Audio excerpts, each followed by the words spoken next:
Hello everyone, আমি প্রীতি নিয়ে চলে আসলাম তোমাদের সাথে অনুষ্ঠান বাড়ির মতন সর্ষে পাবদা। এখানে কিন্তু আমি নিয়ে নিয়েছি পাবদা মাছ। এটাকে মা কেটে বেছে ধুয়ে নুন হলুদ মাখিয়ে রেখেছিল।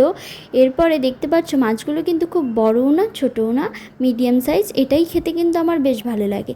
তারপরে কড়াইতে তেল দিয়ে মাছগুলোকে হালকা করে ভেজে নিয়ে এরপরে কিন্তু একটা মশলা করে নেব। ওর জন্য এখানে নিয়ে নিয়েছি পোস্ত, সর্ষে, মগজদানা, কাজু আর কটা রসুন আর পেঁয়াজ আর কাঁচা লঙ্কা।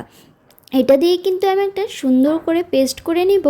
এরপরে কিন্তু সেই মাছ ভাজা কড়াইয়ের মধ্যে কিন্তু আমি দিয়ে দিব তেলে কালো জিরে আর শুকনো লঙ্কা দিয়েই কিন্তু আমি দিয়ে দিব সেই যে পেস্টটা করে রেখেছি সেই পেস্টটা। আর এটা কিন্তু একদম লো স্টিমেই দিতে হবে, না হলে কিন্তু সর্ষেগুলো পুড়ে গেলে কিন্তু ভালো লাগবে না খেতে।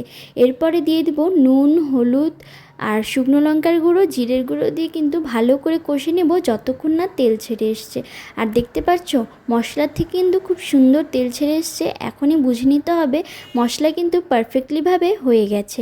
এরপরে দিয়ে দিব ভেজে রাখা মাছগুলো। আর মাছগুলো দেওয়ার সাথে সাথেই সেই মিক্সি ধোয়া জলটাও কিন্তু আমি এখানে দিয়ে দেব। দিয়ে একদম আলগা হাতে আমি নেড়ে দিব এখানে। তারপরেই কিন্তু আমি ঢেকে রাখবো প্রায় 5 থেকে 6 মিনিটের মতন। দেখতে পাচ্ছ আমার কিন্তু সর্ষে পাবদা রেডি। কেমন হয়েছে কমেন্ট করে জানিও।